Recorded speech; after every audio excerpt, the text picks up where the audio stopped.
चलो आज चैप्टर 7 हम स्टार्ट कर रहे हैं, set, relation and function. Okay, ठीक है। चैप्टर का है सेट, ठीक है।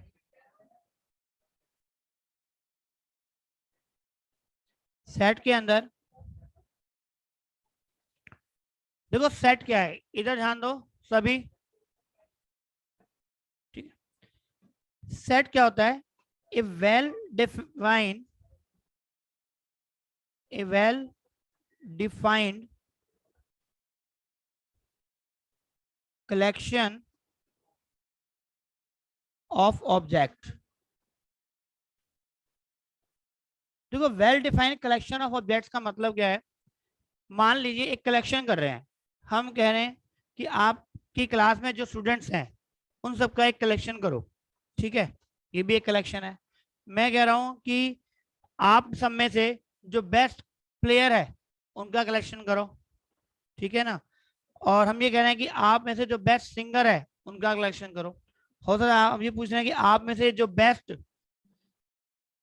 डेंजरस नहीं, ठीक है ना, बेस्ट राइटर है उनका कलेक्शन करो, ठीक है। तो देखो कलेक्शन है ये, लेकिन अगर हम बात करें, देखो मैं पहले बात की थी मैंने कलेक्शन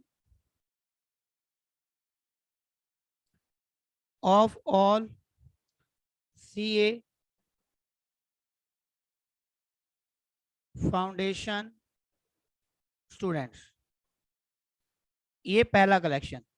दूसरा कलेक्शन किया कि all best singer of them, एक कलेक्शन किया ऑल बेस्ट, ऑल की जगह हम कह सकते हैं 3 कर देते हैं, ठीक है ना, 3 बेस्ट प्लेयर ऑफ देम और 3 बेस्ट राइटर ऑफ देम। देखो ये सब क्या सब कलेक्शन है, ठीक है। तो हमें ये बताना है कि इनमें से कौन सा कलेक्शन जो है वेल डिफाइंड है। मैं जिससे पूछूंगा ना सिर्फ वही बताएगा, ठीक है, क्योंकि शोर करोगे तो किसी को समझ में नहीं आएगा क्या है। तो इधर से लास्ट आप बताओ, जो इसमें से कौन कौन से कलेक्शन, 4 हैं, 1 2 3 4, तो कौन कौन से कलेक्शन वेल डिफाइंड है? Only first. हाँ जी, आपको मालूम है वो कलेक्शन डिफाइन है, ठीक है। देखो डिफाइन का मतलब क्या होता है? देखो कलेक्शन ऑफ सीए फाउंडेशन, आप सब सीए फाउंडेशन कर रहे हो, उसके आप स्टूडेंट हो, फेल होंगे या पास होंगे टाइम बताएगा, ठीक है। लेकिन आप हो इस क्लास में, आप एनरोल्ड हो, ठीक है ना। चाहे आपको हम क्लास से बाहर नहीं कर सकते क्योंकि आपने एनरोलमेंट किया हुआ है इसका। लेकिन 3 बेस्ट सिंगर की बात करूं, हो सकता है किसी के लिए ए कोई बेस्ट सिंगर है, किसी के लिए बी कोई बेस्ट सिंगर है और किसी के लिए सी कोई बेस्ट सिंगर है। सबको ये जरूरी थोड़ी है ये जो हनी सिंह सबको पसंद है, ठीक है ना, कोई जरूरी नहीं है। सबको सोनू निगम पसंद हो कुछ जरूरी थोड़ी है। आपके नजर में हो सकता है बेस्ट सिंगर सोनू निगम है, अनु मलिक है, सबके अलग हो सकते हैं, सबकी चॉइस अलग अलग हो सकती है।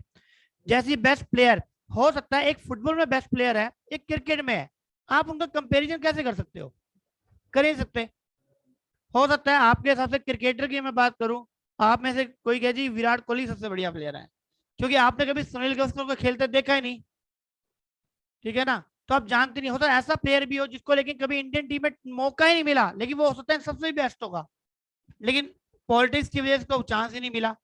तो ये कई चीजें हो सकती हैं। बेस्ट राइटर, हो सकता है बेस्ट राइटर हो लेकिन आपकी बुक कभी पब्लिश ही नहीं, वो घर में ही डायरी में ही बनता है, ठीक है। तो ये बेस्ट जो वर्ड है ना, इसको डिफाइन नहीं कर सकते। तो जिसको आप वेल डिफाइन नहीं कर सकते, या मैं कहूं कि सभी के लिए आंसर अगर सेम नहीं है, वो चेंज कर सकता है पर्सन टू पर्सन, तो वो जो कलेक्शन है हमारा, वो एक वेल डिफाइंड कलेक्शन नहीं होता है। और जहां यूनिक एलिमेंट्स आते हैं सभी के लिए, जो डिफाइन किए, मैं आपसे कहूँ कि कलेक्शन ऑफ, जैसे लिखा है सीए फाउंडेशन स्टूडेंट, आप मान लो 30 स्टूडेंट्स हैं, तो 30 के 30 स्टूडेंट्स का जो नाम लिखा होगा लिस्ट में, तो आप हो, इधर आगे पीछे किसी का नाम लिखने कोई फर्क तो नहीं पड़ता है। जो पहले जरूरी कि जो एनरोलमेंट होगा उस हिसाब से नाम लिखे हम, ये भी कोई जरूरी नहीं है अल्फाबेट के हिसाब से लिखें। ये भी नहीं कि हम की जो पहले गर्ल्स के नाम लिखे बाद बॉयज के नाम लिखे, कलेक्शन है वो तो पहली बात तो इस कलेक्शन में ऑर्डर इंपॉर्टेंट नहीं होता। ठीक है, कोई कहेगी कलेक्शन ऑफ इवन नंबर्स करो, तो आपने कलेक्शन ऑफ इवन नंबर कर दिया 2 4 6 8 और 10, 5 नंबर्स, 5 इन नंबर्स का कलेक्शन है ये, तो ये डिफाइन है। ये कोई जरूरी नहीं है कि 2 पहले ही क्यों लिखा सर, ये पीछे भी लिख सकते थे 10 2 6 और 4 और 8, कलेक्शन है। कलेक्शन में पहली बात ध्यान रखना कि इनमें ऑर्डर इंपॉर्टेंट नहीं होता है। ठीक है, ये कोई सीक्वेंस या सीरीज नहीं है, ये एलिमेंट्स है, ये ऑब्जेक्ट्स है। ठीक है, जिसको डिफाइन किया हुआ, हर एक ऑब्जेक्ट डिफाइन है, उसका जो कलेक्शन होता है उसी कलेक्शन का सेट होता है। All the sets are collection, define और नॉट, ऑब्वियसली सब डिफाइन ही होंगे, लेकिन all the collection are not set. Collection को सेट होने के लिए उसका वेल डिफाइन होना जरूरी है। उसको रिप्रेजेंट करने के दो तरीके हमारे पास होते हैं। एक तो ये कि ये ऑब्जेक्ट्स जैसे लिखे हुए हैं 2 4 6 8 10, इसको हम करली ब्रैकेट से यहाँ बंद कर दें कि कहीं भाग ना जाए इधर, जैसे आपको हमने कमरे से बंद कर रखा। ठीक है, तो ये भाग ना जाए, इसको बोलते हैं roster form, tabular form, tabular form, इसको रोस्टर फॉर्म भी कहते हैं।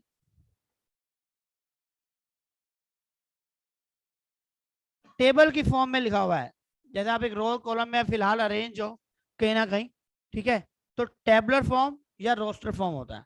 लेकिन ये 2 4 6 से 10 की डेफिनेशन है ना, क्योंकि अभी तो कहा हमने कि कलेक्शन क्या होना चाहिए, वेल डिफाइन होना चाहिए, उसकी डेफिनेशन होनी चाहिए।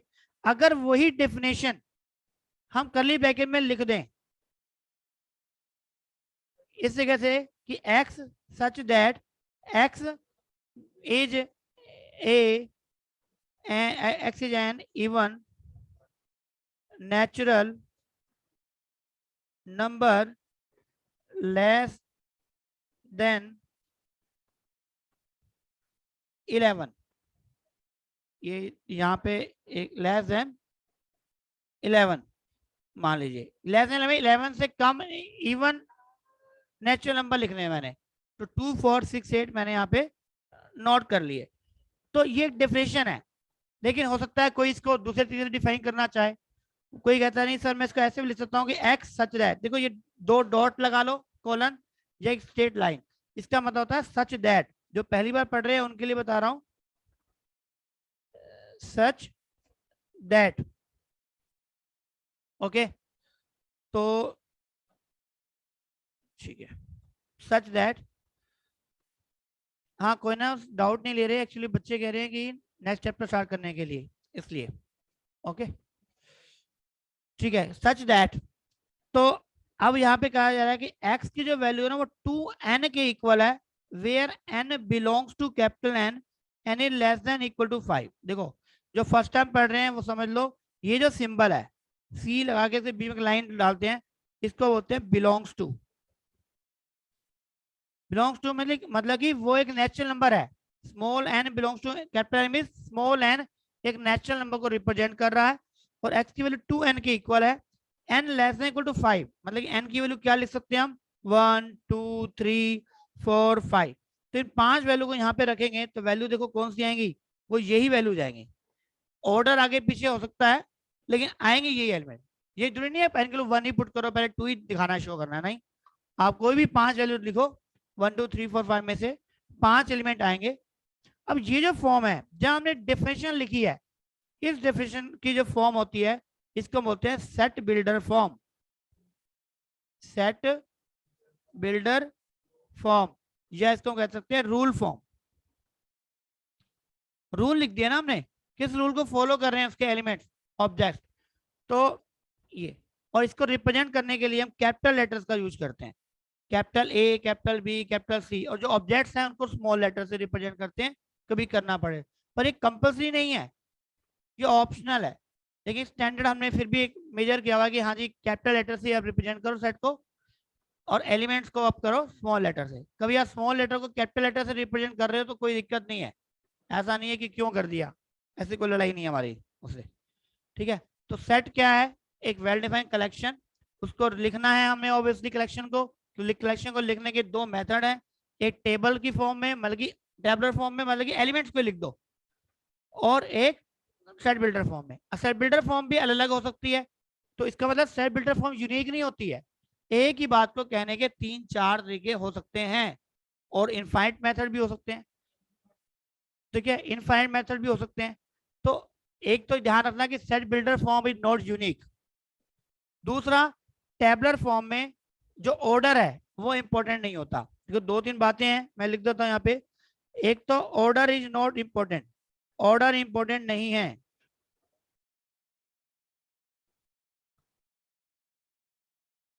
इंपॉर्टेंट। दूसरा, रिपीटिशन अगर कहीं पे लिखी हुई है वो मीनिंगलेस है, उसका कोई मतलब नहीं है। फॉर एग्जाम्पल, मान लो आपको कह दिया जाए 2 3 7 3 4 5 2 4 2। ठीक है, इसमें कितने एलिमेंट्स हैं? 9। 1 2 3 4 5 6 7 8 9। ठीक है ना, 9 एलिमेंट है। ठीक है, ठीक है। जिसमें एलिमेंट्स लिखते हैं, ये लिख रहा हूं मैं करली ब्रैकेट में, ये टेबलर फॉर्म होती है। ये टेबलर फॉर्म है, जहां रूल लिख दिया वो सेट बिल्डर फॉर्म है ऐसे, ये। ठीक है, तो देखो इसमें क्या है, रिपीटिशन मैंने ऊपर लिखा है, रिपीटिशन मीनिंगलेस। आपको जो रिपीट हो रहे हैं उनको काउंट नहीं करना। मान लो आपके घर में बहुत बड़ी फैमिली है, आपका नाम लिख रहे हैं। ठीक है, अब सबसे पहले पापा का नाम लिखा, फिर मम्मी का, फिर छोटे भाई का, फिर सिस्टर का, इधर लिख के फिर आपने क्या है, छोटे भाई का नाम दो बार लिख दिया है। एक नाम उसका एक्चुअल लिख दिया, एक बार निकनेम लिख दिया, तो मेंबर थोड़ी बढ़ जाएंगे। या सेम नाम ही दोबारा आ गया तो मेंबर नहीं इंक्रीज होंगे। अगर हम आपका गलती से लिस्ट बना रहे हैं, उसमें किसी बच्चे का दो बार नाम लिख दिया है, तो वो कलेक्शन थोड़ी बढ़ जाएगा। ठीक है, तो इसलिए तो रिपीटिशन मीनिंगलेस। तो इसमें एलिमेंट कितने हैं? 1 2 3। ये नहीं है, ये काउंट हो चुका है 3 पहले। 4 5। 2 रिपीट हो रहा है, ये रिपीट हो रहा है, और ये भी रिपीट हो रहा है।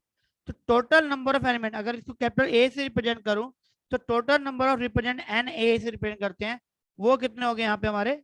5। तो एन ए क्या है? N A is number of elements. Elements कह सकते हैं इसको हम, ऑब्जेक्ट्स कह सकते हैं। वो कितने हो गए? 5, जिसको हम एन ए से रिप्रेजेंट करते हैं। इसमें देखो नंबर ऑफ ऑब्जेक्ट्स के दो तीन नाम और पूछे जाते हैं, जो मैं बाद में पूछता हूँ, क्योंकि जो कहते हैं ना हमें आता है, उनके लिए क्वेश्चन छोड़ लेते हैं कुछ देर के बाद। ठीक है, अब नंबर ऑफ एलिमेंट्स हो गया ये 5। ठीक है, यहाँ तक किसी को दिक्कत? कलेक्शन ऑब्वियसली जब सेट पढ़ रहे हैं तो हम उसके टाइप भी पढ़ेंगे। ठीक है ना, कितने टाइप्स होते हैं। अब मान लीजिए दो चीजें हमने यहाँ पढ़ी, एक पढ़ा है टेबलर फॉर्म, एक पढ़ी हमने सेट बिल्डर फॉर्म। पहला क्वेश्चन जो बनेगा वो बनेगा इनका कन्वर्जन। कन्वर्जन कैसे? मान लो क्वेश्चन आ गया ए, वो कह रहा है x such that x is greater than 4 and less than 7 and x is a natural number. ठीक है, 5 और 6। तो इसमें कितने एलिमेंट हो गए? 5 और, तो ये हमारी कौन सी फॉर्म है? Set builder form. ये कौन सी फॉर्म है हमारी? Roster form. तो पहला तो ये क्वेश्चन आता है कि रिप्रेजेंट और चेंज इनटू रोस्टर फॉर्म और टेबलर फॉर्म और सेट बिल्डर फॉर्म, इंटरचेंज हो सकता है। ठीक है, तो इसमें नंबर ऑफ एलिमेंट कितने आ गए हमारे? 2। अब अगर मान लिया क्वेश्चन ये आ जाए, x such that x is less than 5, x is greater than 8 and x belongs to natural number. हाँ जी, आप बताओ कितने आएंगे? 6 7। बहुत बढ़िया, बड़ा बढ़िया, बहुत सुंदर।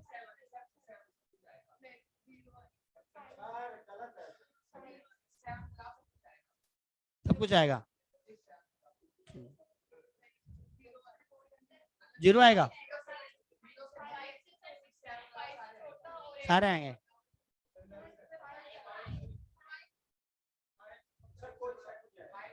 हाँ जी, आपको आता है ना सेट, आप बताओ। जीरो आएगा,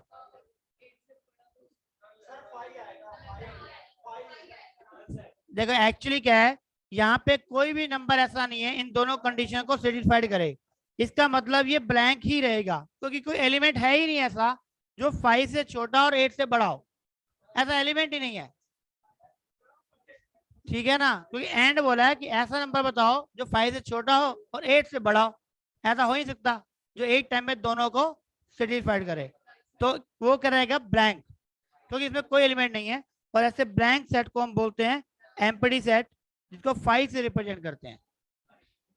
किससे रिप्रेजेंट करते हैं? 5 से। देखो हमने कहा सेट को कैपिटल लेटर से रिप्रेजेंट करते हैं, कैपिटल ए लिखो, कैपिटल बी लिखो या कैपिटल सी लिखो, हम कहते हैं यहाँ 5 लिखो।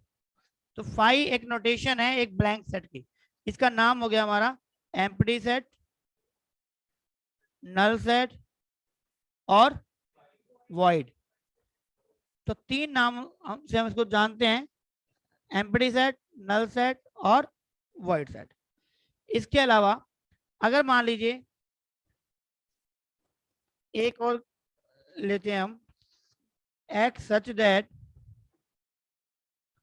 x greater than -1 and +1 and x belongs to natural number. जिससे पूछूंगा वो बताएगा। हाँ जी, लास्ट में इधर से आप बता सकते हो इसका आंसर क्या होगा। -1 और +1 के बीच में नंबर x नेचुरल नंबर। हाँ जी, हाँ जी, आप बताओ जी। हाँ जी, 5 और 0 में बहुत फर्क है, मैं बता देता हूँ। हाँ जी, 5 या 0? 0। देखो आपके अकॉर्डिंग हो सकता है किसी को लग रहा हो 0, लेकिन 0 आएगा ना, लेकिन 0 वाला आंसर गलत है। क्यों? Because 0 is not a natural number. तो ये आएगा ही नहीं, ये ब्लैंक रहेगा। यही तो आपको स्मार्टनेस दिखानी है एग्जाम में, कि वो ब्लैंक रहेगा तो वो एक एम्प्टी सेट बनेगा। हाँ जी, आसान से क्वेश्चन आएंगे ऐसे, आसान से, बिल्कुल ध्यान से करना है और कुछ नहीं करना। ठीक है, आगे देखते हैं। आसान से ही है, कोई बात मुश्किल कहाँ है। देखो ए, देखो 5, क्योंकि आपके अकॉर्डिंग तो -1 के 0 आएगा, लेकिन यहाँ लिखा हुआ है n। अगर n की जगह यहाँ लिखा होता होल नंबर, देखो इसे चेंज कर दूं मैं, अगर n की जगह लिख दूं मैं होल नंबर, एक मिनट कलर चेंज कर देते हैं, इसके जगह लेते हैं होल नंबर लिख दिया अगर हम, तब आंसर क्या आएगा? तब 0 आएगा, तब 0 आएगा। और अब इसमें एलिमेंट कितने हो जाएंगे? 1। और जिस सेट में 1 एलिमेंट होता है उसका नाम क्या होता है? Singleton set. उसका नाम होता है सिंगल टन सेट। उसका नाम होता है सिंगल, जिसमें एक एलिमेंट हो उसको बोलते हैं हम सिंगलटन। ठीक है, अब तक जितने हमने सेट पढ़े उन सब में जो नंबर ऑफ एलिमेंट थे वो क्या थे? हमारे फाइनाइट। भाई किसी में 1 था, 2 थे, 0 थे या 5 थे या 7 थे, ठीक है ना, ये सब क्या थे? हमारे फाइनाइट। लेकिन अगर मैं आपसे पूछूं, एक कलेक्शन लिख दें हम, मान लो एक सेट लिया बी, और वो लिखता है कि x such that x is greater than 7, equal to 7 and x belongs to whole number. ठीक है, तो बताओ इसमें कौन कौन से एलिमेंट आएंगे? अब मतलब इसमें आएंगे 7, 8, 9 और चलता जाएगा। अब number of element in B कितने हैं आपके? इनफाइनाइट। जिसमें इनफाइनाइट होंगे उसको हम क्या बोलेंगे? Infinite set. और जिसमें फाइनाइट होंगे, जैसे ऊपर जितने भी सेट पढ़े हमने, जैसे ये 5, 6 वाला है, तो ये कौन सा हमारा सेट है? Finite set. तो जब नंबर ऑफ एलिमेंट फाइनाइट होंगे तो फाइनाइट सेट, और जब इनफाइनाइट होंगे तो इनफाइनाइट सेट। ठीक है, इतने टाइप के हमारे सेट होते हैं। अकेले सिंगल सेट की जब मैं बात करता हूं तो ये टाइप के हमारे सेट होते हैं। लेकिन जब तुम दो सेट को कंपेयर करते हैं, जैसे मान लीजिए अब हम कंपेयर करें, एक सेट दे दिया मैंने ए 1, 2, 7, और एक सेट दे दिया बी 2, 7, 6, और एक सेट दे दिया सी 7, 2, 1। देखो 3 सेट यहाँ पे लिखे हैं मैंने, ए बी और सी, मैं तीनों को कंपेयर कर रहा हूँ। ठीक है, देखो इन तीनों सेट में पहली बात, नंबर ऑफ एलिमेंट कितने हैं, इसका मतलब number of element in A, number of element in B, number of element in C, सब में कितने हैं, it means A B C are equivalent. Equi, जब नंबर ऑफ एलिमेंट सेम होंगे तो उसको क्या बोलेंगे, इक्विवेलेंट। लेकिन यहाँ पर जरा ध्यान से देखो, ए और सी ऐसे हैं जिसके एलिमेंट भी सेम है, 1 to 7 और 7 to 1, एलिमेंट भी सेम है यहाँ पे। तो therefore A and C are equal set, क्योंकि ए और सी के सारे एलिमेंट क्या हैं, सेम है। तो जब दो को हम कंपेयर कर सकते हैं तो इसको हम कंपेरेबल सेट भी बोलते हैं। वैसे आपने नहीं पढ़ा कभी, पर अगर हम यहाँ पे बात करें इक्विवेलेंट की, हाँ जी, लेंथ या लेंस कर लो, कोई दिक्कत नहीं है, सी लगा दोगे तो भी चल।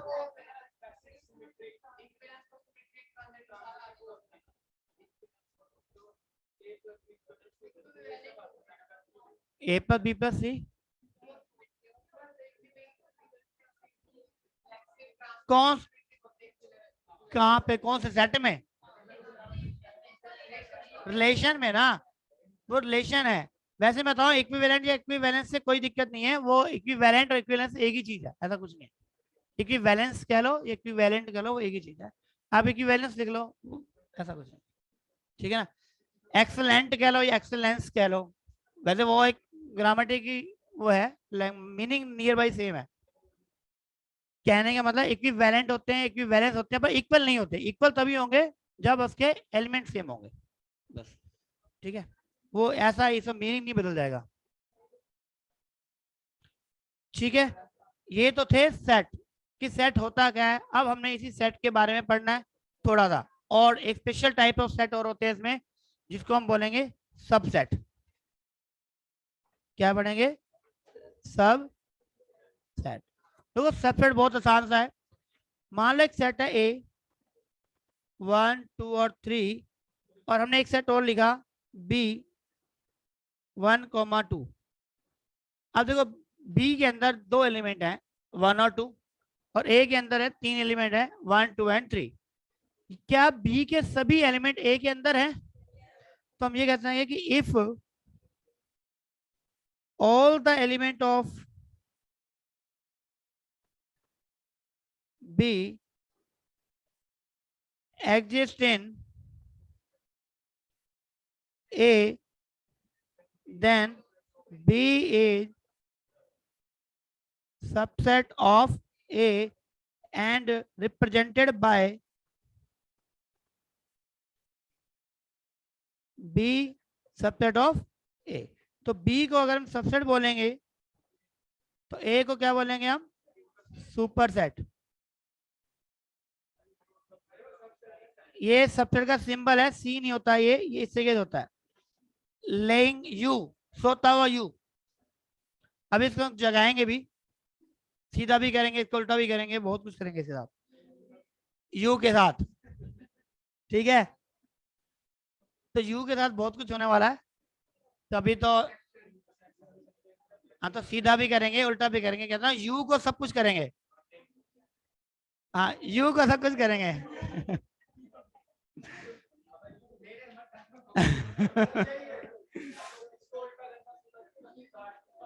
चलो कोई बात नहीं, कोई दिक्कत नहीं, ठीक है। सबसेट हो गया, सुपर। अब एक काम करते हैं, हम बना के देखते हैं एक सेट के, ए दे देगा आपको 1 2 और 3।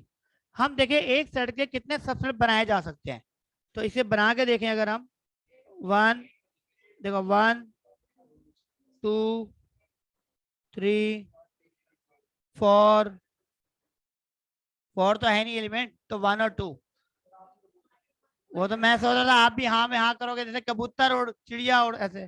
ठीक है, 2 3 3 1 और एम्प्टी, और 1 2 और 3। ये आपके 8 एलिमेंट हो गए, मगर 8 सबसेट हो गए, सॉरी। और इन 8 सबसेट का अगर मैं कलेक्शन बना दूं, देखो इन 8 सबसेट का भी क्या बना दिया जाए, कलेक्शन, तो डिफाइन होगा। ऑब्वियसली ये कलेक्शन है, किसका कलेक्शन है, ऑल सबसेट ऑफ ए का। और ऐसे सेट को हम बोलते हैं power set of A. Power set of A, इसको डिफाइन करना चाहो तो आप कह सकते हो set of all subset of A. क्या कह रहे हो बेटा? सेट ऑफ या collection of all subset of A, जितने भी बनाए जा सकते हैं उन सबका जो कलेक्शन है उसका नाम होता है पावर सेट ऑफ ए। और इसमें देखो यहां से लेके यहां तक सारे, और एक लास्ट वाले को छोड़ करके, लास्ट वाला जो कलेक्शन है सेट है 1 2 3, जब कोई सेट खुद का ही सबसेट होता है तो उसको हम बोलते हैं इम्प्रॉपर सबसेट। इम्प्रॉपर। और जो बाकी सब जितने हैं उन सबको बोलेंगे प्रॉपर। तो अगर मैं कह रहा हूं कि टोटल नंबर ऑफ जो एलिमेंट हैं पी ए में, इसका मतलब total number of subset. NP का मतलब ये हुआ ना कि टोटल नंबर ऑफ सबसेट जो उन्हीं का कलेक्शन कर रहे हैं, तो वो क्या होता है 2n।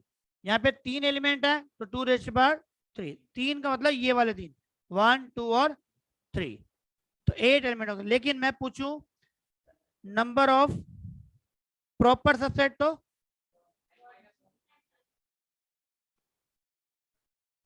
2n - 1, मतलब कि 2^3 - 1 मीन्स 7। इम्प्रॉपर 1 होता है, उसको माइनस कर देंगे तो आ जाएगा टोटल नंबर ऑफ हमारे प्रॉपर सबसेट। तो अब जब सबसेट सेट बना रहे हैं तो क्या ऐसा हो सकता है कि हमारे पास 3 4 सेट दे दिए जाएं, फॉर एग्जांपल 1 2 3, बी भी दे दिया हमने 3 4 7, और एक सी दे दिया हमारे 1 2 और 6। सब में 3 3 एलिमेंट लिए फिलहाल मैंने। क्या ऐसा कोई हम सेट लिख सकते हैं जो तीनों का सुपर सेट हो? सुपर सेट, सुपर सेट का मतलब है कि ये तीनों एलिमेंट, तीनों के जो भी एलिमेंट्स हैं सब उस सेट के अंदर होने चाहिए। तो क्या होगा 1 2 3 4 6 7। अच्छा कोई 5 लिख देगा तो दिक्कत हो जाएगी? नहीं, कोई दिक्कत नहीं होगी। क्यों? 9 लिख दोगे दिक्कत हो जाएगी? कोई दिक्कत नहीं होगी, ये अभी भी सुपर सेट है, ठीक है ना। 0 लिख लोगे क्या ये सुपर सेट रहेगा? रहेगा। हम यूनियन थोड़ी निकाल रहे हैं अभी। जो जो जिन्होंने ज्यादा पढ़ रखा है ना वो आगे पहुंच गए हैं, अभी सिर्फ वहीं तक पढ़ो जहां बताया है सुपर सेट। तो इसको बोलते हैं universal set, you universal set. तो यूनिवर्सल सेट क्या होता है? Is a super set of all given sets. इसमें ये यूनिवर्सल सेट बिल्कुल universal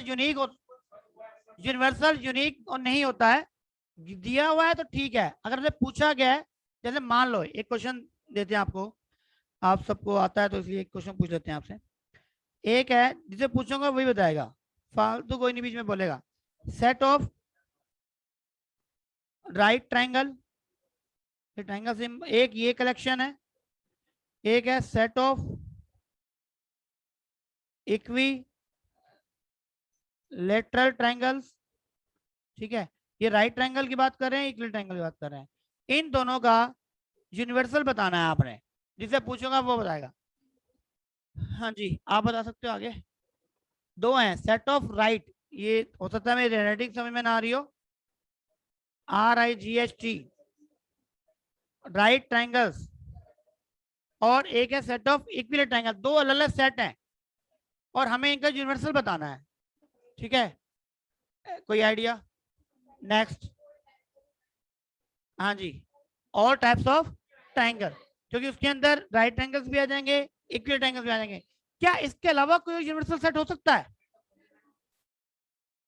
set of having 3 set तो होल ट्रायंगल ही तो हो गया। हाँ, ऐसा था सेट ऑफ ऑल पॉलीगन्स हो सकता है, सेट ऑफ ऑल पॉलीगन। तो ऐसे, तो सेट ऑफ हम ये कह सकते हैं सेट ऑफ पॉलीगन्स हैविंग 3 और 4 साइड्स। जो सारे लेने 3 और 4 ले लो तब भी चल जाएगा काम। तो इसलिए यूनिवर्सल सेट यूनिक नहीं होता, यूनिवर्सल सेट बड़ा बताना है उससे, सुपर सेट वो कोई भी हो सकता है।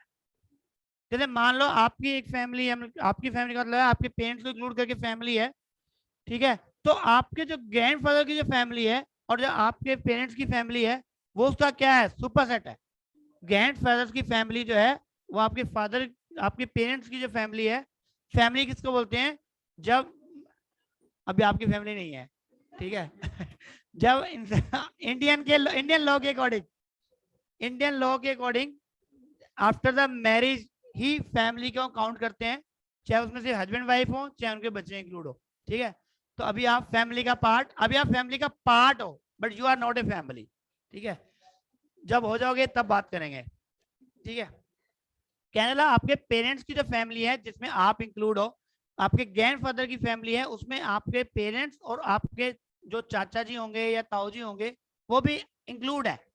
तो ग्रैंड फादर की जो फैमिली है और आपकी फैमिली में जो रिलेशन है वो इसी तरीके से है कि आपके पेरेंट्स की family is a subset of family of grandfather. लेकिन अब ग्रैंडफादर की अगर फैमिली आपकी यूनिवर्सल है, किसके लिए, आपके पेरेंट्स के लिए और आपके अंकल के लिए, चाचा जी के लिए, तो इसका मतलब वो यूनिवर्सल होगी ग्रैंड। लेकिन जो ग्रैंड ग्रैंड पेरेंट्स की है वो भी तो क्या होगी, यूनिवर्सल होगी ना। तो इसे आ जाएंगे, बिल्कुल आ जाएंगे, ठीक है। जब होंगे तब टेंशन है, अभी रहने दो। चलो देखो यूनिवर्सल सेट क्या होगा इसका, हाँ जी,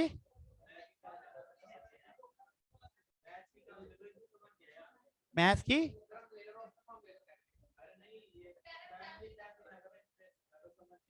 अच्छा चलो छोड़ दो, फैमिली छोड़ दो, छोड़ो। सेट ऑफ, ये तो समझ आ गया, तो सामने लिखा हुआ है सेट ऑफ राइट ट्रायंगल हो गया, सेट ऑफ इक्विलेटरल ट्रायंगल हो गया, और दोनों को मिलाएंगे तो सेट ऑफ क्या आ जाएगा, ऑल ट्रायंगल।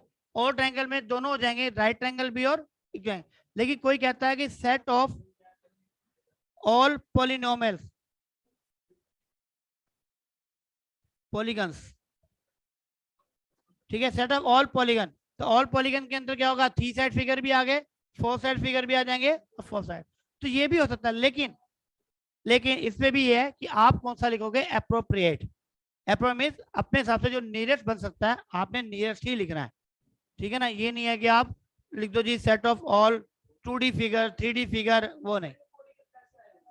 3 फिगर ट्रायंगल क्या है, एक पॉलीगन है। क्वाड्रिलेटरल क्या है, एक पॉलीगन है जिसकी 4 साइड है। हाँ तो क्या हो गया, उसमें पॉलीगन में 3 साइड वाले भी आ गए और 4 साइड वाले भी आ गए, 5 साइड वाले भी आ गए, सब आ गए इसमें, तो all polygon, all types of polygon कह सकते हैं ऐसे, ठीक है। चलो यूनिवर्सल सेट हो गया, चलो आगे आ जाओ फिर। तो यूनिवर्सल सेट के बाद अब देखो, ये तो अब तक हो गया सेट कि सेट कितने टाइप के होते हैं, ठीक है, इनका कंपेरिजन कैसे कर सकते हैं हम, सबसेट क्या होता है, इन सभी में ना एक रोस्टर फॉर्म है, और पूछ लेते हैं फिर आगे चलेंगे। एक और रह गई, याद आ गया मुझे टॉपिक, देखो एक सेट दे दिया आपको ए, जिससे पूछेंगे वही बताएगा आपके बारे में, वैसे तो सबको आता है पर फिर भी, x greater than 4 less than 7 equal to x belongs to r। तो इसमें बताओ कौन से एलिमेंट आएंगे, देखो हाँ जी कौन से आएंगे, हाँ जी कुछ भी आ सकते हैं, हाँ जी कौन बताओ, 4 5 6 7, बिल्कुल सही, हाँ जी और कोई, हाँ जी यहाँ पर जो है ये 4 भी है, 4.1 भी है, 4.0000001 भी है। तो इसमें जो एक्चुअली जो नंबर ऑफ एलिमेंट है ना यहाँ पे, वो इनफाइनाइट है, क्योंकि बात कर रहे हैं रियल नंबर्स की, और 4 और 7 के बीच में बहुत सारे रियल नंबर्स होते हैं। अब इसको रोस्टर फॉर्म में ही लिखना है, तो इसको रोस्टर फॉर्म में लिखेंगे कैसे, उसके लिए कंसेप्ट ट्राइज होता है जिसको हम बोलते हैं इंटरवल। इंटरवल, इंटरवल क्या होता है, दो तरीके के इंटरवल्स होते हैं, एक होता है ओपन और एक होता है क्लोज। बताते हैं, देखो क्लोज का मतलब क्या है, जैसे यहाँ पे कह रहा है x 4 से स्टार्ट होकर 7 पे फिनिश हो रहा है, मतलब कि 4 इक्वल दिया हुआ है, ये मुझे कंफर्म है कि ये 4 से स्टार्ट होगा और ये 7 पे क्या होगा, फिनिश होगा, तो उसको हम बोलते हैं क्लोज, और इसको बिग ब्रैकेट से रिप्रेजेंट करते हैं लाइक दिस। 4 और 7 ये रोस्टर फॉर्म ही है, this is the roster form of subset of real number. जो भी रियल नंबर का सबसेट होगा, ये रियल नंबर ही तो हो गए सारे, जो रियल नंबर के सबसेट होते हैं उसको रोस्टर फॉर्म में लिखना है, तो इंटरवल की हेल्प ली जाती है, तो ये क्लोज हो गया। और अगर यहाँ पे इक्वल का साइन नहीं होता तो हम उसको लिखते 4,7। इसका मतलब है कि x की वैल्यू 4 से तो ज्यादा है लेकिन 7 से कम है, और यहाँ पर कह रहा है कि 4 से बड़ी और 7 से छोटी लेकिन इक्वल भी है। तो दो तरीके के इंटरवल होते हैं, ओपन और क्लोज, लेकिन इसके अलावा सेमी भी हो सकता है। सेमी सेमी इंटरवल में क्या होगा बेटा, हाँ जी, एक तरफ से ओपन, जैसे मान लो आपको दिया हुआ है एक्स जो है वो ए से बड़ा है, बी से छोटा और इक्वल है, तो हम लिखेंगे कि x belongs to open A close B. और अगर लिखा है कि इस तरीके से, इसका मतलब एक्स बिलोंग कर रहा है क्लोज ए और बी ओपन। तो सेमी इंटरवल को हम ये भी कह सकते हैं, इसका पूरा नाम अगर आपसे पूछा जाए क्या है, तो आप लिखोगे लेफ्ट ओपन सेमी इंटरवल, इसको कह सकते हैं राइट क्लोज। देखो मैं पूरा नाम लिख देता हूं इसका, इसका नाम होगा लेफ्ट ओपन सेमी इंटरवल, और इसको बोलेंगे लेफ्ट क्लोज सेमी इंटरवल। तो एक साइड को डिफाइन करना है, दूसरा ऑटोमेटिकली जब हम सेमी बोला है तो वो अपोजिट ही होगी। तो इस जगह से आप किसी भी, और ये ध्यान रखना interval is always subset of real number होते हैं। अगर ये होल नंबर बिलोंग कर देता, ये नेचुरल नंबर कर देता, उसको नहीं लिख सकते आप, ये रियल नंबर्स के लिए ही लिख सकते हैं।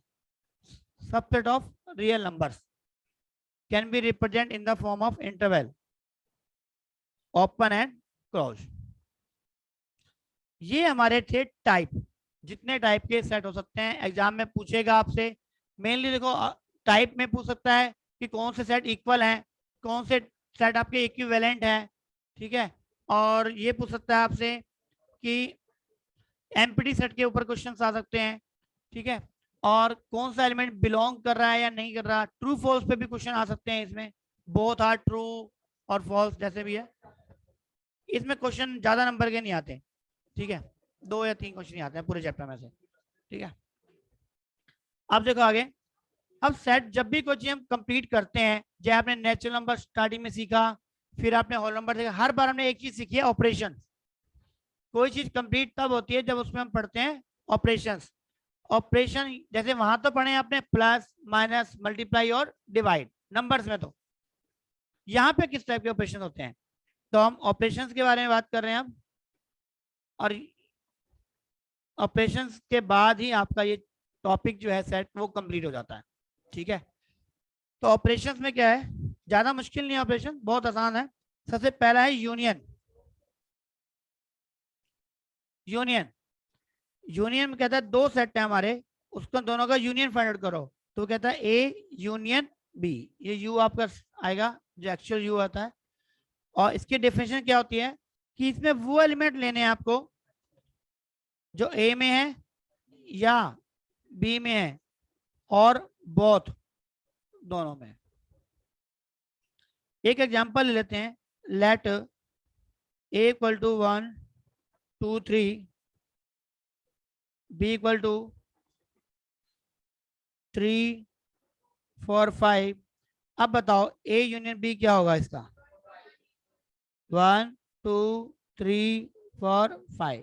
मगर दोनों को टीम को जोड़ दिया, जो 3 है मान लो 3 के पास मेडिकल भी है और नॉन मेडिकल भी है, मतलब मैथ्स भी और बायो भी है, तो ऑब्वियसली तो उन बच्चों को हमने क्या, मान लो 3 स्टूडेंट्स हैं, जिनके एक के पास है फिजिक्स केमिस्ट्री बायो, और दूसरे हैं आपके पास फिजिक्स केमिस्ट्री मैथ्स, लेकिन 3 नंबर वाला एक ऐसा स्टूडेंट है जिसका मैथ्स में भी बैठता है क्लास में और बायो के भी। टोटल कितने स्टूडेंट लोगे, 5। तो इस तरीके से, तो 1 2 3 4 5 ये यूनियन हो गया। अब नेक्स्ट बात करते हैं इंटरसेक्शन। देखो नाम से क्लियर है, यूनियन ये मीन्स जोड़ना, इंटरसेक्शन मीन्स कॉमन। ए इसमें बनाते हैं उल्टा यू इस तरीके से, एक्स सच दैट जो दोनों में हो, ए में भी और बी में, तो कौन सा एलिमेंट है वो हमारा 3, ओनली 3। ठीक है, इसके बाद आता है डिफरेंस,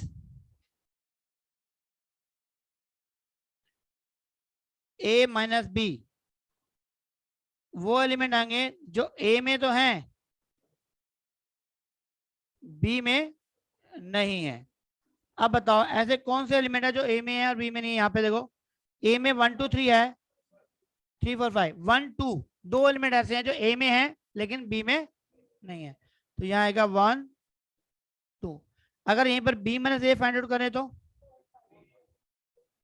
4 5, जो अब क्या होंगे बी में होंगे लेकिन ए में नहीं। एक बार लिख देता हूं मैं आपको,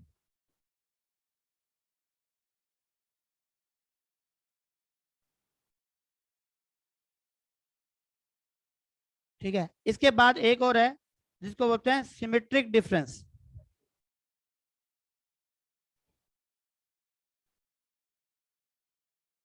जिसको ए डेल्टा बी से रिप्रेजेंट करते हैं।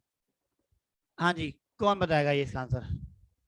Symmetric difference of A and B,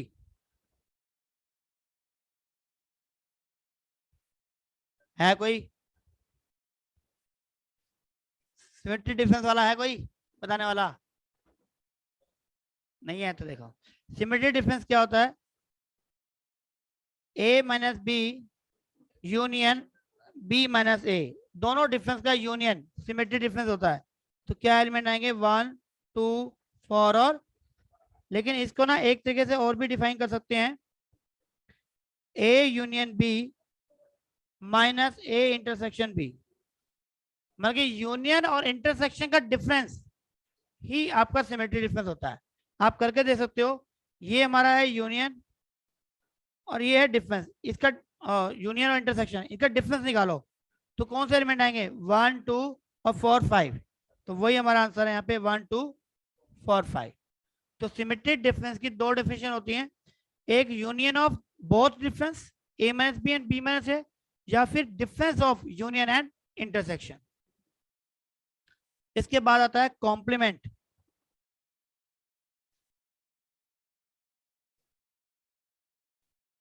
complement of A को छोड़ करके, बिल्कुल सही, एक्स सच दैट जो एक्स ए में ना हो, तो कहां पे होंगे वो? नहीं, यूनिवर्सल में। तो हम एक सेट और डिफाइन कर लेते हैं यहाँ पे ए के बी के साथ ही। मान लो यूनिवर्सल सेट मैंने डिफाइन कर लिया 1 2 3 4 5 6 7, ठीक है। मैं एक बार ऐसा करता हूँ, दोबारा लिख देता हूँ, नीचे सारे ना ऊपर चले गए, मैं दोबारा लिख रहा हूँ। यहाँ पे ए लेट किया था हमने, बी लेट किया था हमने, और यूनिवर्सल सेट को लेट किया था हमने,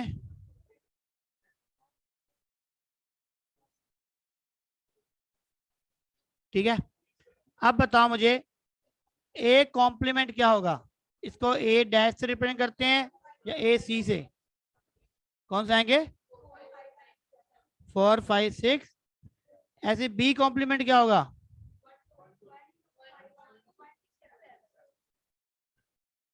और अगर मैं ए और बी कॉम्प्लीमेंट का यूनियन फाइंड आउट करूं तो क्या आएगा? इनको यूनियन 1 2 4 5, और अगर इन दोनों का इंटरसेक्शन फाइंड आउट कर लेता हूं सिर्फ 6 और। अब जरा ऊपर से देख के बताओ ए यूनियन बी का कॉम्प्लीमेंट क्या होगा? ए यूनियन बी, ये रहा, ए यूनियन बी का कॉम्प्लीमेंट क्या होगा 6 7, तो यहाँ पे वैल्यू आएगी 6 7। और ए इंटरसेक्शन बी का कॉम्प्लीमेंट क्या होगा? ये रहा, ए न बी में से 3 है, इसका कॉम्प्लीमेंट क्या होगा? 1 2 4 5 6 7। और अब जरा ध्यान से देखो, ये वैल्यू इसके इक्वल जा रही है और ये वैल्यू इसके इक्वल है। इसका मतलब हम कह सकते हैं कि A union B complement equal होता है ए कॉम्प्लीमेंट इंटरसेक्शन, और हम ये कह सकते हैं कि A intersection B complement equal होता है यूनियन बी कॉम्प्लीमेंट। और इस लॉ का नाम क्या होता है? D Morgan's law. ठीक है, तो ये हमेशा वैलिड है। और इसमें डी मॉर्गन्स लॉ की प्रॉपर्टी के बाद इसमें आता है लॉ जी, बिल्कुल लॉ। नोट कर लो आराम से ये लो।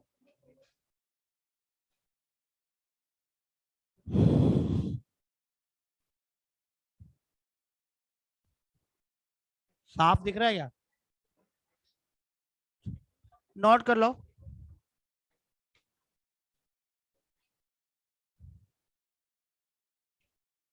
देखो इतनी थ्योरी आपको बुक में नहीं दी हुई है, तो लेकिन जिन्होंने के पास मैथ्स था उन्होंने 11th में पढ़ी हुई है, लेकिन आईसी की बुक में नहीं है, तो इसको नोट जरूर कर लेना। आपको नोट करने के लिए टाइम चाहिए तो आराम से नोट कर लो।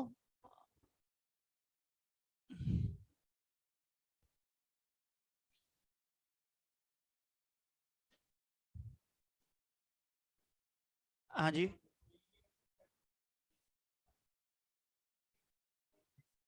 3 का क्यों नहीं हुआ बताओ? कहाँ नहीं हुआ बताओ? ए, हाँ, A complement U B complement कह रहे हो ना। यहाँ पे देखो ऊपर हमारे को दिया हुआ है ए कॉम्प्लीमेंट, ये रहा, ये क्लियर है यहाँ पे, और ये बी कॉम्प्लीमेंट रहा ये। ठीक है, इन दोनों का यूनियन करना है जरा, तो क्या आएगा? 1 2 4 5 6 7। 6 दो बार तो लिखेंगे नहीं, तो यही तो एलिमेंट आएंगे। इसमें 3 कहाँ है? 3 नहीं आएगा ना इसमें, 3 नहीं है इसमें। और हमारा ए इंटरसेक्शन बी क्या होता है? 3। तो 3 का कॉम्प्लीमेंट क्या होगा? 3 को छोड़ दो, 3 को छोड़ दो, तो यही तो आएंगे 1 2 4 5 6 7। ठीक है, क्या दिक्कत है? साफ नजर नहीं आ रहा? बस ठीक है।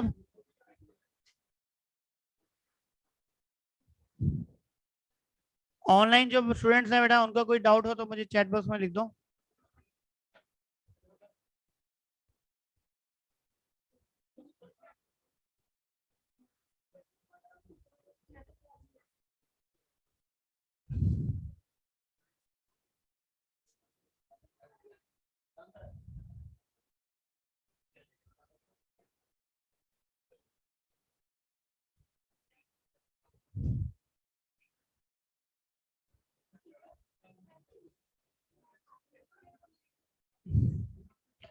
हाँ जी, हो गया यहाँ तक? नोट कर लिया? देखो आगे। अब इसके अलावा इसमें और पूछा जाता है आपसे disjoint set. Disjoint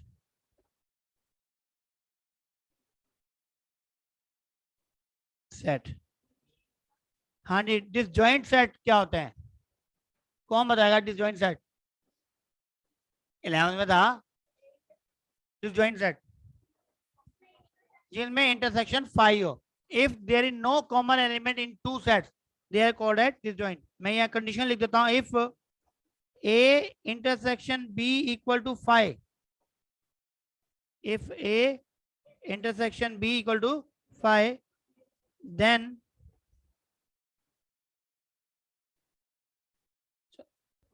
A and B are disjoint। तो कोई कॉमन एलिमेंट ना हो, तो ऊपर जो अभी तक हमने लिखे उनमें से कोई 2 सेट आपको नजर आए जो डिसजॉइंट थे? अभी जो जितने सेट मैंने लिखे हैं ऊपर, इस सब में कोई 2 सेट बता सकते हो जो डिसजॉइंट है? कोई भी देखो, अगर नोट करें हो तो मैं आपको स्क्रीन दोबारा स्लो स्लो कर रहा हूँ, देख के बताओ कहीं पे। हाँ, ए माइनस बी और बी माइनस ए, ये देखो डिसजॉइंट है। तो हमेशा ध्यान रखना कि ए माइनस बी और बी माइनस ए, इन दोनों का इंटरसेक्शन जो होता है वो हमेशा क्या होता है? 5। हमेशा। ऑब्वियसली जो ए में है वो बी में नहीं होंगे, और जो बी में है वो ए में नहीं होंगे, तो हमेशा ही इनका जो इंटरसेक्शन है वो 5 आता है, और वो ऑलवेज डिसजॉइंट सेट्स होते हैं। ठीक है। अब इन सब चीजों को समझने के लिए वेन नाम के मैथमेटिशियन ने दिए थे डायग्राम, ठीक है। और वेन डायग्राम क्या है, वो कहता है जो यूनिवर्सल सेट है ना, बहुत आसान है, देखो यूनिवर्सल सेट जो है उसको बोल दिया रेक्टेंगुलर बॉक्स, उसको नाम दे दिया उसने रेक्टेंगुलर बॉक्स। और ये ले लिया हमने यहाँ पे सेट, एक सेट ए और एक सेट बी, मगर सेट को तो रिप्रेजेंट किया सर्कल से और जो यूनिवर्सल सेट है उसको रिप्रेजेंट किया रेक्टेंगल से। अब यहाँ पर देखो एलिमेंट लिखे हैं अगर हम 1 2 3 4 5 6 7, अब देखो जो मैंने लिखा है उसके अकॉर्डिंग रेक्टेंगल के अंदर कौन से एलिमेंट्स हैं 1 2 3 4 5 6 7, ए के अंदर कौन से एलिमेंट है, बी के अंदर, और ए माइनस बी के अंदर, हाँ ए माइनस बी कौन सा है, ये ये वाला हमारा क्या है ए माइनस बी, ठीक है, ए माइनस बी, ठीक है। और ये कौन सा है हमारे पास बी माइनस ए, और जो बीच का कॉमन एरिया है वो क्या है, देखा जाए तो इन तीनों का अगर आप यूनियन करोगे तो क्या बनेगा, ए यूनियन बी बनेगा।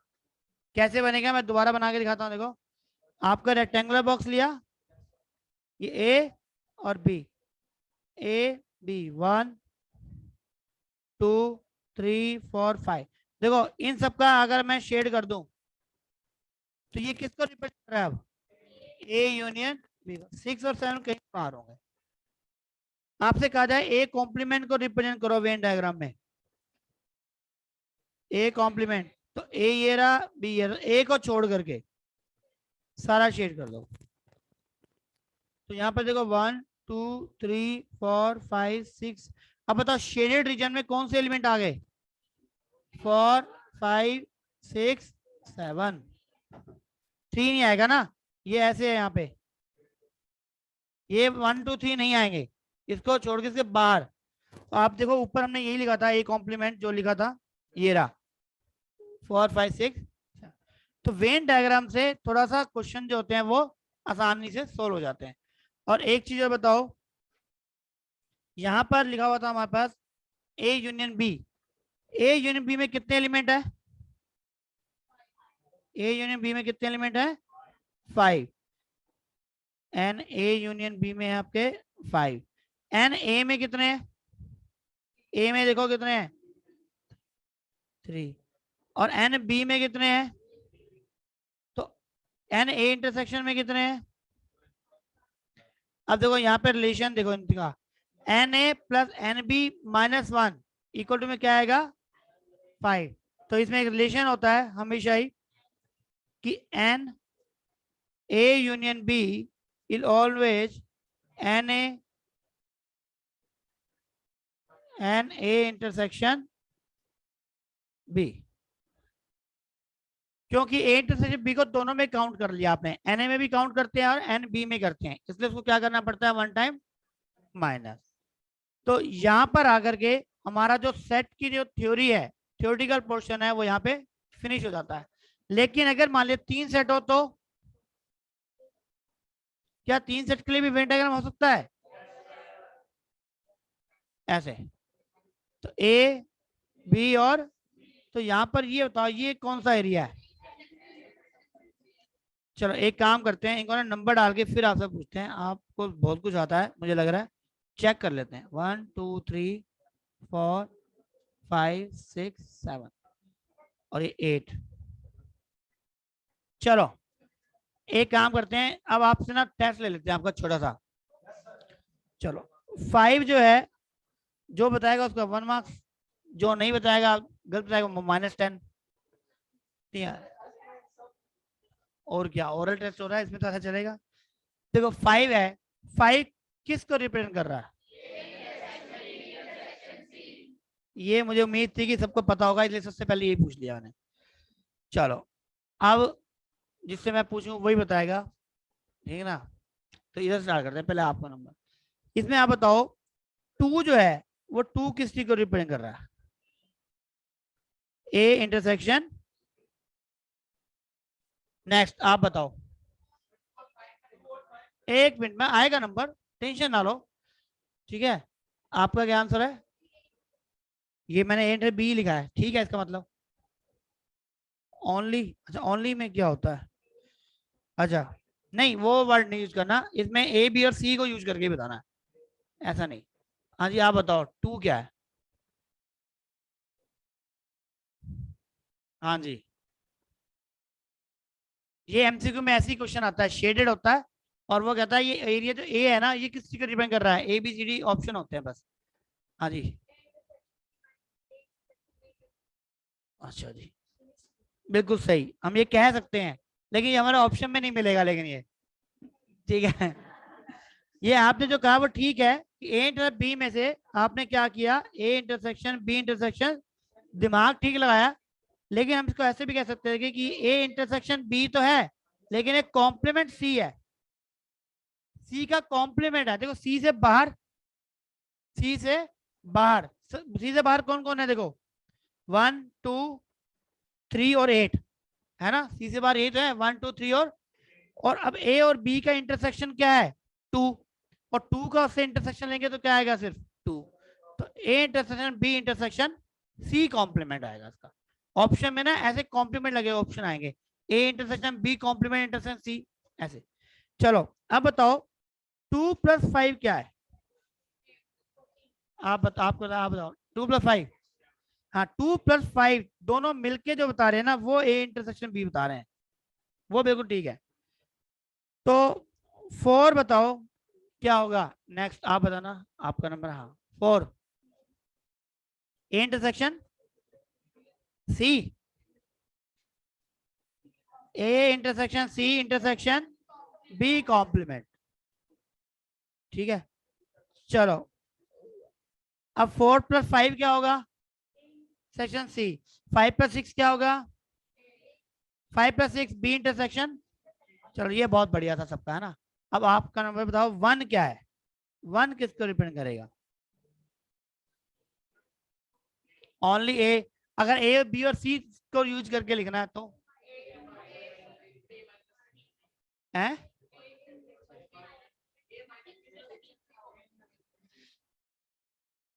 इसको लिखेंगे A intersection B inter complement C complement. B और सी कॉम्प्लीमेंट लेने हैं और फिर ए से इंटरसेक्शन लेना है, तो सिर्फ क्या आएगा? 1। तो ऑप्शन में ना ये मिलेंगे आपको शेड करके ना। तो वेन डायग्राम पर अगर क्वेश्चन बनता है तो ऐसे आता है, जिसे प्रॉपर्टी आपको डिफाइन करनी होती है, ठीक है। चलो लास्ट आपके जाते जाते एक और लास्ट और बता दें आपको कि सर मतलब कि थ्योरी को खत्म करते करते लिख सकते हैं, वो ऑप्शन आते हैं। अच्छा एक चीज और है, चलो आपने पूछ याद दिला दिया एक और। एक मिनट, एक ये है, यहाँ पर ये है ए और बी, 4 ऑप्शन दे रहा हूँ, पहले लिख रहा हूँ option. A intersection B, B intersection A complement, A complement union B complement, A - B, A intersection B complement, ठीक है। और यहाँ पे ना मैंने इसको शेड कर दिया, देखो ये वाले एरिया को। अब बता शेडेड जो एरिया है वो ए बी सी डी में से किसको रिप्रेजेंट कर रहा है? शेडेड जो है वो किसको रिप्रेजेंट कर रहा है? पक्का डी? या पड़ोसी कह रहा है इसलिए डी? देखो डी ही होगा, क्योंकि ये जो है ना ये है A - B, और A - B जो होता है उसको आप लिख सकते हो वेन डायग्राम से। देखो ए पूरा और बी का कॉम्प्लीमेंट, बी का कॉम्प्लीमेंट बी से बाहर वाला ये। तो देखो कॉमन रीजन कौन सा आ रहा है? ऑब्वियसली ये वाला ही एरिया आ रहा है कॉमन, ठीक है ना, दोनों का। तो इसको इसका नाम A - B को लिख सकते हैं ए इंटरसेक्शन बी। तो ये भी एक प्रॉपर्टी है जो आपसे पूछी जा सकती है कि A - B इक्वल टू क्या होता है? A intersection. चलो एक छोड़ो, आपने बहुत कुछ पढ़ लिया तो कुछ क्वेश्चन पूछ लेते हैं। ए कॉम्प्लीमेंट ए क्या होता है? क्या बात है। और यूनियन का कॉम्प्लीमेंट फाइव। यूनियन का कॉम्प्लीमेंट, यूनियन में सारे एलिमेंट होते हैं, तो क्या आएगा फाइव। और फाइव का कॉम्प्लीमेंट यूनिवर्सल, यूनियन नहीं यूनिवर्सल। हाँ जी, यूनिवर्सल है, यूनिवर्सल किसका, हाँ यूनिवर्सल। यूनियन नहीं होता, यूनियन तो दो के लिए ऑपरेशन का नाम है, वो यूनिवर्सल है वो। हाँ नहीं नहीं, कोई बात नहीं, चलता है। अब आगे देखते हैं, चलो आप। अरे यूनिवर्सल में फाइव नहीं होता, एलिमेंट नहीं होता ना। चलो एक और क्वेश्चन पूछ लेते हैं। ए इंटरसेक्शन फाइव क्या होगा, फाइव। ए इंटरसेक्शन फाइव, ठीक है। और अगर हम ए यूनियन फाइव ले लें तो, और अगर हम ए इंटरसेक्शन फाइव कॉम्प्लीमेंट लें। अब रुक जाओ, हाँ जी बताना जी इधर से लास्ट, आप बताना ए इंटरसेक्शन फाइव कॉम्प्लीमेंट क्या होगा।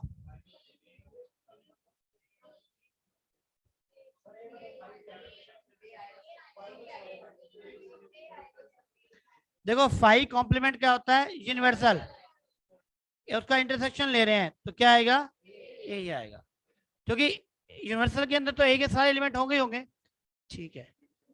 अब अगर आपको ये एक डायग्राम दे दिया जाए, बिल्कुल था, एक में रुक जाओ, ये ए बी के अंदर है, ठीक है, ये किस को रिप्रेजेंट कर रहा है, B is a subset of A को। तो जब ए बी ए का सबसेट है तो ए माइनस बी की वैल्यू क्या होगी।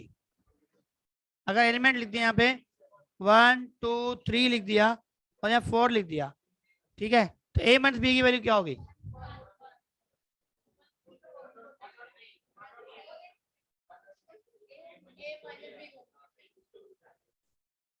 हाँ तो बताओ क्या होगा।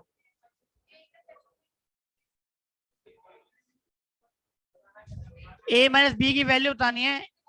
चलो एक मिनट रुक जाओ, एक मिनट रुक जाओ। चलो यहाँ एक चीज समझ लेते हैं पहले तो, ए में एलिमेंट कितने हैं, ए में तीन एलिमेंट है यहाँ पे, ए सर्कल बड़ा है तो इसमें तीन एलिमेंट है, 1 2, और बी में कितने एलिमेंट है, 2 1 लगे। और यूनिवर्सल में कितने हैं, अब बताना है आपने ए माइनस बी क्या है, 1 और 3, ठीक है। और बी माइनस ए,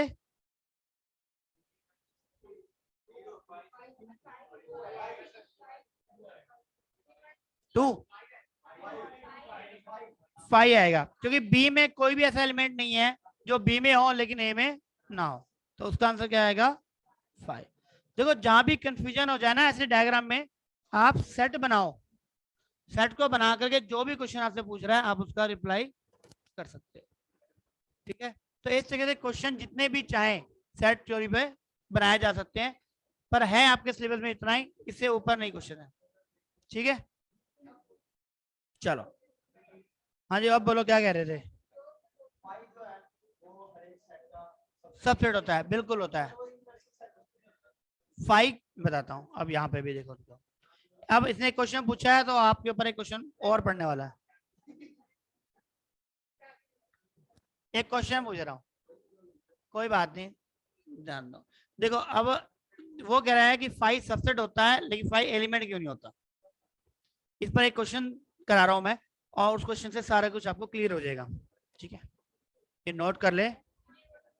चलो एक एक सेट दे रहा हूं मैं आपको, ए 1 2 3 4 5, पूछते हैं, एक मिनट।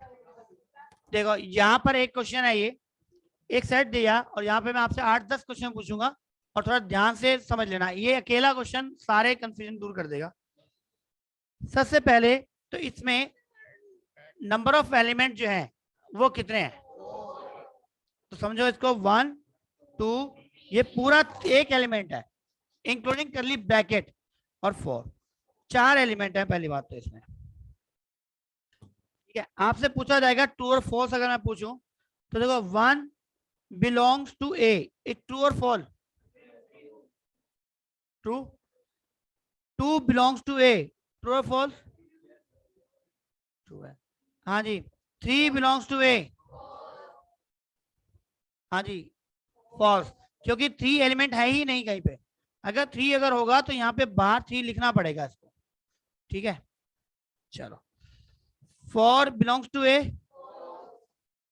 और 5 बिलोंग्स टू ए, ट्रू। अब ये बताओ, तो ये हमारे हो गया ट्रू, ये क्रॉस और ये ट्रू। अब 1 2 का हमने क्या बनाया, एक सेट। अब ये बिलोंग टू ए, ट्रू और फॉल्स?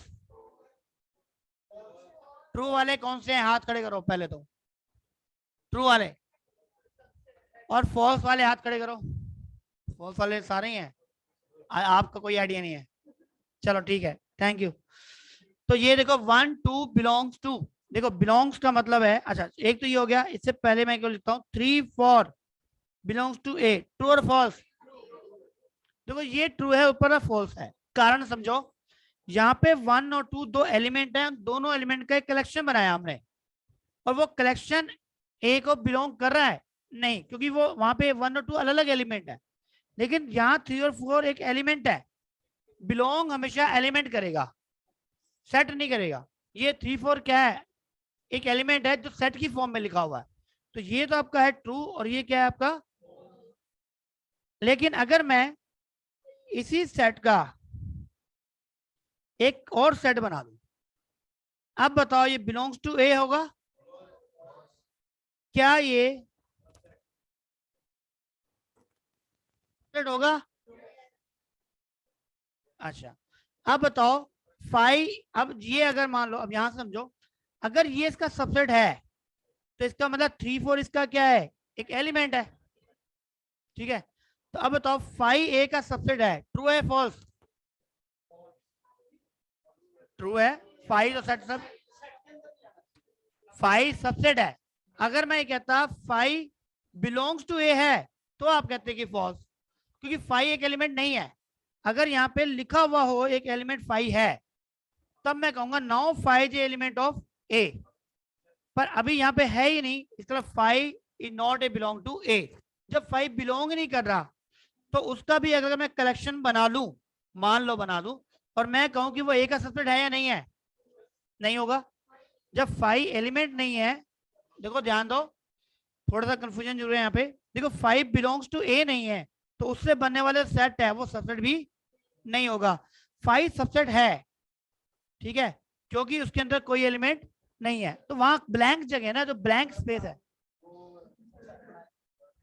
हाँ ना सर, 5 होता है, 5 सेट होता है, 5 एलिमेंट नहीं होता ना, 5 सेट होता है। नहीं, अगर आपने 5 का सेट बना दिया तो ये आपका एम्प्टी सेट नहीं है, बस ये ध्यान रखना। तो इसलिए हम कह सकते हैं कि 5 जो है सबसेट तो सबका है, कि 5 एलिमेंट नहीं होता।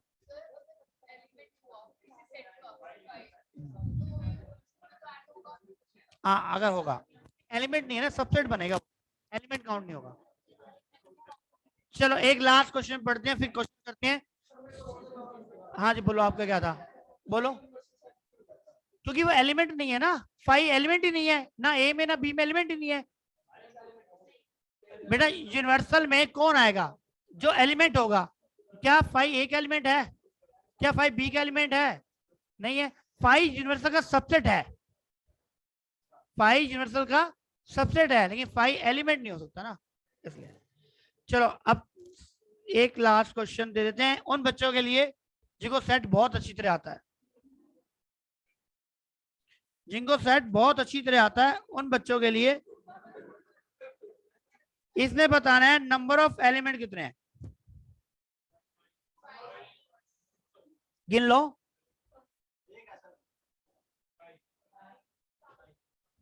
5 तो नंबर एलिमेंट होते नहीं है, या तो 0 होगा या 1 होगा या 2 होगा या 3 होगा या 4 होगा। देखो ऑप्शन यहाँ क्या आ सकते हैं, 1 2 3 4। देखो ऑप्शन 0 1 2 3 4, ये 4 ऑप्शन है, ठीक है। 5 भी कर देते हैं ऑप्शन में बस। चलो पहले स्टार्ट करते हैं। जीरो वाले कितने स्टूडेंट हैं? कोई भी नहीं है। अच्छा वन वाले 3 4 5 6। जीरो वाले, अच्छा जीरो वाले में है कुछ? आप वन में, जीरो में, ठीक है। और टू वाले में है कोई? टू वाले में, थ्री वाले में, फोर वाले में? तो कितने? फोर, ठीक है। फोर में हाँ ब्रैकेट तो काउंट कर सकते हो, क्यों नहीं कर सकते?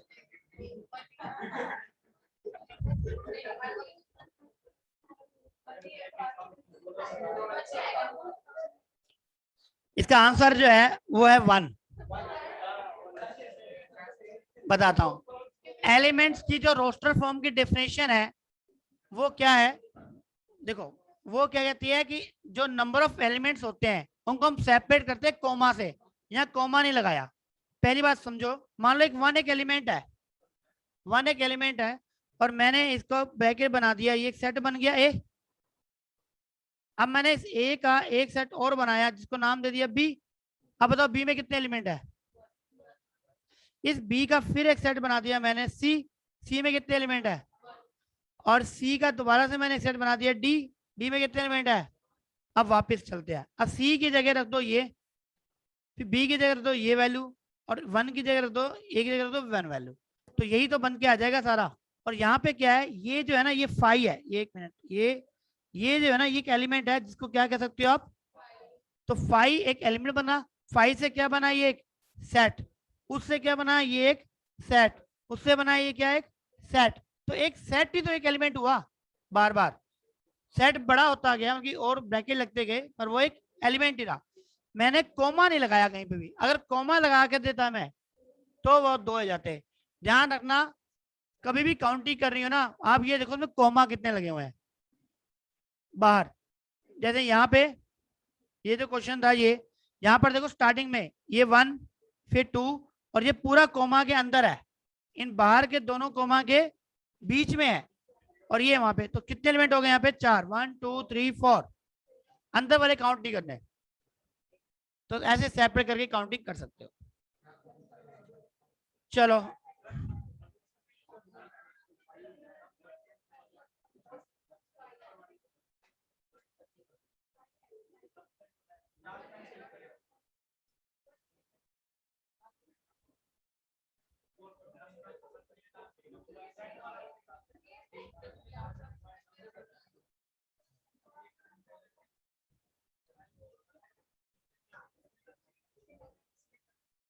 क्या चीज?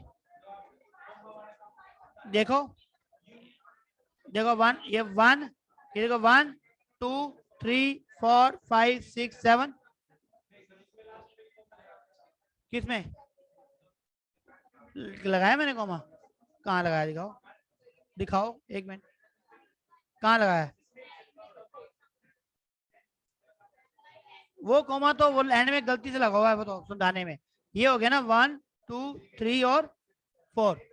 वन, वो नहीं नहीं किया वो दो कॉमा के बीच में देखो ये वन हो गया ना एलिमेंट। कॉमा सेपरेट करता है। कॉमा क्या करता है? सेपरेट करता है दो एलिमेंट्स को। कॉमा काउंट करता है मतलब है कॉमा सेपरेट कर रहा है ना। आप आप अगर कॉमा काउंट करोगे तो फिर एक ज्यादा जोड़ना पड़ेगा। आप वो रट्टा मारोगे तो तीन कॉमा है तो चार एलिमेंट हो गए ना फिर तो। ठीक है ना? कहने मतलब है कॉमा सेपरेट करता है। सेपरेशन काउंट कर लो ना कितने दफे। एक मिनट कराते हैं बस।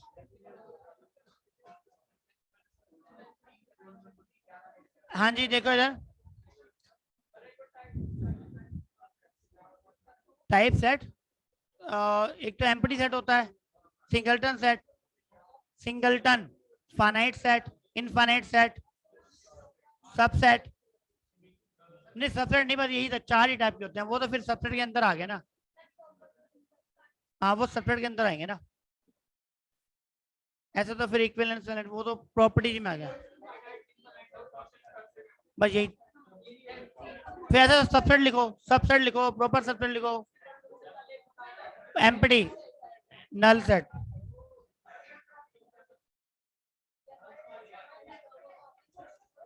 हाँ जी, ये बताओ फटाफट, पहले क्वेश्चन का क्या आंसर होगा? हाँ 5 मिनट लूंगा, बस 5 मिनट। स्टार्ट तो करा दो ना। स्टार्ट करा दूंगा। देखो स्टैटिक फ्रिक्शन ज्यादा होता है, साइकिल को चलाने के लिए पहला पेडल मारना पड़ता है, बाकी तो अपने आप चलती है। तो ऐसे ही है, एक बार कराऊंगा आपको, फिर चलते चले जाएंगे अपने आप ही। एक बार स्टार्ट करा दूंगा ना, फिर आप घर से कर लोगे। नहीं तो आप पता क्या कहोगे, सर स्टार्ट ही नहीं किए थे आपने तो। हाँ जी, नंबर ऑफ सबसेट 8। ठीक है, ठीक है। तो 2 रेज़ टू पावर यहाँ क्या आएगा 3, तो कितना आंसर आ गया 8। Number of subset connecting an element कितना होगा 1। ठीक है, नल सेट में 5, फोर्थ में कोई भी नहीं है, इंटरसेक्शन नहीं है तो 5, फिफ्थ में क्या आएगा बी 1 2 3 4, सी में 6 में, ठीक है सी। अब यहाँ पे बताओ, हाँ जी, कार्डिनल नंबर क्या होता है? देखो कार्डिनल नंबर यहाँ आया है, कार्डिनल नंबर ही होता है आपका number of element. Cardinal numbers को ही आप कहोगे नंबर ऑफ एलिमेंट ही पूछा है। इसको एन ए से ही रिप्रेजेंट करते हैं। ठीक है, तो वो कितने हैं इसमें? देखो पी इंटर आगे किसी में भी कार्डिनल नंबर है, नंबर ऑफ एलिमेंट की जगह हम बोल देते हैं कार्डिनल नंबर, कार्डिनलिटी ऐसे। पहले ना पी इंटरसेक्शन, एक मिनट एक मिनट, मुझे मालूम है आपको सबको आता है। एक बार पी इंटरसेक्शन, पहले ये पी और क्यू 1 आ रहा है, और तो इसमें एलिमेंट कितने हो गए 2। अब यूनियन फाइंड आउट करो, तो यूनियन फाइंड आउट करेंगे तो क्या आएगा, यूनियन है हमारा 1 2 3 5 7 6 10 15, तो आंसर क्या आएगा 8, सी ऑप्शन आएगा। ठीक है, अच्छा N, number of N P1, P1 में क्योंकि P में ये P1 नहीं होगा, P कॉम्प्लीमेंट होगा। कॉम्प्लीमेंट बताओ कितने होंगे, ये कॉम्प्लीमेंट है, पहले कॉम्प्लीमेंट बताओ क्या होगा 4 6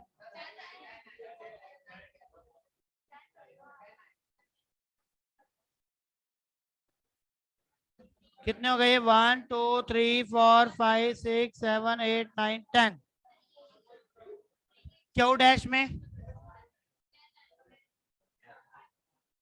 क्यू में कितने होंगे 10 ही आएंगे इसमें भी। ठीक है, 11 बताओ, the set of cube of natural number infinite, क्योंकि सभी का क्यूब कर रहे हैं तो इनफाइनाइट। हाँ जी, नेक्स्ट बताओ 12th, 2 raised to power x positive rational number, finite या इनफाइनाइट? इनफाइनाइट, क्योंकि पावर आप जितनी चाहो ले सकते हो, पावर 2 की पावर 1 2 3 जितनी भी। 13 बताओ, देखो इसमें 2 केस होंगे, अगर x को लेते आप इवन नंबर, इवन नंबर लोगे तो ये बनेगा 1 माइनस 1, तो क्या आएगा 0। अगर लेते हो और नंबर तो 1 माइनस -1 बनेगा, तो क्या आएगा 2। तो 2 एलिमेंट आएंगे 0 और 2, 0 और 2। तो देख लो आप कितने फटाफट कर रहे हो, आप बहुत बढ़िया है। चलो अभी ऐसा करो 10 मिनट ऐसे फिर क्लास ओवर करते हैं, इसको फटाफट करो। चलो जो जो भी स्टूडेंट 30 क्वेश्चन करके जा सकता है कोई भी, चलो 30 क्वेश्चन तक, बस 30 क्वेश्चन करो और अपना घर जाओ, छुट्टी करो ट्राई। नहीं अभी करो 30 और फिर जाओ। चलो रुक जाओ 2 मिनट। चलो ठीक है बेटा, ऑनलाइन वाले स्टूडेंट्स क्लास ओवर कर रहे हैं, ये पूरी एक्सरसाइज करनी है। अच्छा टोटल 32 ही है क्या? चलो बहुत आसान क्वेश्चन है, कर लेंगे, नेक्स्ट क्लास में इसके डाउट ले लेंगे और अगला करा देंगे। ओके बेटा।